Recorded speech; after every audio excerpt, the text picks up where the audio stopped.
As we get you all the latest updates on the investigation into the Delhi riots that broke out this weekend, let's get you details also about the accused. The custody of the two main accused ends today.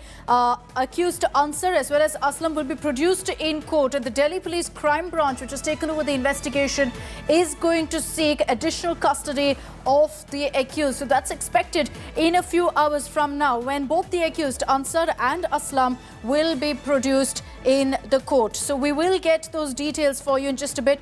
Arvind Oja is joining us live this morning with more details on this. Arvind, हमको ये जानकारी दे दीजिए कि अंसार जो main accused है उसके खिलाफ क्या एविडेंस है दिल्ली पुलिस के पास? देखिए, जो दिल्ली पुलिस है उसने खुलासा तो नहीं किया है, लेकिन अदालत में बिल्कुल कोर्ट में कल दिल्ली पुलिस ने ये बताया है कि दरअसल अंसार और एक असलम नाम का अक्यूज है जिसने फायरिंग की थी, ओपन फायरिंग की थी भीड़ पर, वो दोनों मास्टरमाइंड है। उसके अलावा दोनों को जो ये यात्रा शोभा यात्रा निकलनी थी उसकी 15 अप्रैल को यानी एक दिन पहले जानकारी थी और दोनों ने मिलकर कॉन्स्पिरेसी रची। तो दिल्ली पुलिस का दावा है कि कई एविडेंस है अंसार के खिलाफ, लिहाजा उन दोनों को अरेस्ट किया गया है। इसके अलावा 21 लोगों को अरेस्ट किया गया है। लेकिन जरा मैं आपको जहांगीरपुरी की तस्वीरें एक बार दिखाना चाहता हूं। चारों तरफ अगर आपको दिखाएं तो सिर्फ पुलिस ही पुलिस यहां पर नजर आ रही है। एक्स्ट्रा फोर्स यहां पर डिप्लॉय कर दी गई है। रैपिड एक्शन फोर्स की टीम यहां पर बुलाई गई है। उसके अलावा पैरामिलिट्री फोर्सेस के जवान वो यहां पर बुलाए गए हैं। तो बाकायदा यहां पर एक तरीके से कहें तो हैवी फोर्स और बाकायदा इस वक्त अगर आप देखिए तो इस वक्त ब्रीफिंग यहां पर हो रही है। जो पूरा ये इलाका है जहांगीरपुरी का, यहां पर जबरदस्त पेट्रोलिंग वो दिल्ली पुलिस की जारी है यहां पर। उसके अलावा अगर इन्वेस्टिगेशन की बात करें तो इस केस को अब क्राइम ब्रांच ने अपने जिम्मे लिया है। क्राइम ब्रांच अब इस पूरे मामले की इन्वेस्टिगेशन करेगी। वहीं एक दिन की जो पुलिस कस्टडी थी अंसार और असलम की वो आज खत्म हो रही है। तो बहुत मुमकिन है कि जो क्राइम ब्रांच है वो दोनों की कस्टडी आज लेगी और उसके बाद आगे का इन्वेस्टिगेशन क्राइम ब्रांच करेगी। दिल्ली पुलिस को क्या कहना है इस क्रिटिसिज्म के बारे में कि अब तक जो भी अरेस्ट हुआ है वो सब एक ही कम्युनिटी से है?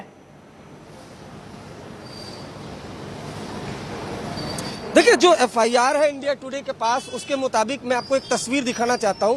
ये जो सामने जामा मस्जिद है, जो एफआईआर है उसके मुताबिक यहां पर जब शोभा यात्रा निकली तो एफआईआर दिल्ली पुलिस का कहना है कि बहुत शांति से निकल रही थी। तभी अंसार 4-5 लड़कों के साथ आया और जो शोभा यात्रा थी उसमें जो लोग शामिल थे उनके साथ बहस हुई, जिसके बाद ये पूरी हिंसा भड़की।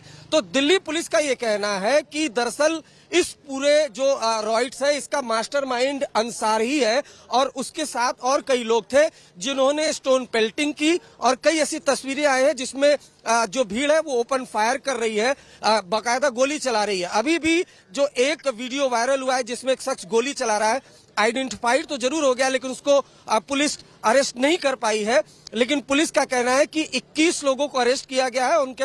उनके पास काफी एविडेंस है कि वो लोग ही दंगे में शामिल थे और जितने लोगों ने स्टोन पेल्टिंग किया है उनकी भी arresting step by step Delhi police करेगी। दिल्ली पुलिस का कहना है कि एक प्रोफेशनल पुलिस है, वो अपने हिसाब से काम करी और फिलहाल 21 लोगों को अरेस्ट किया गया है।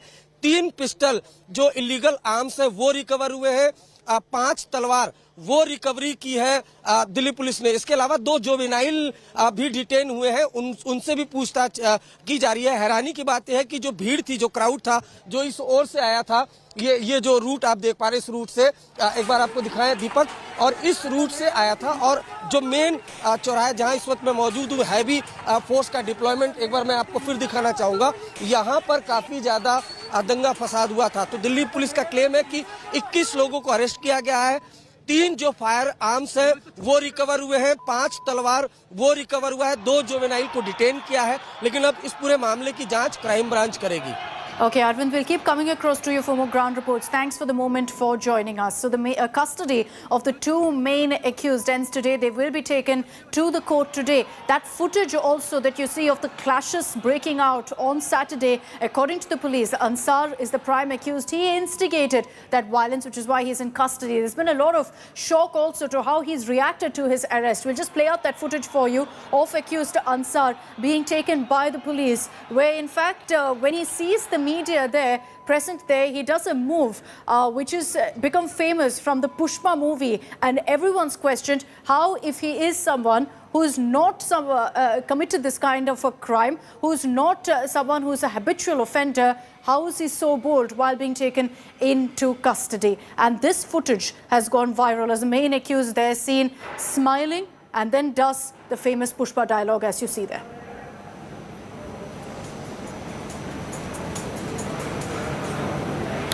So parts of the national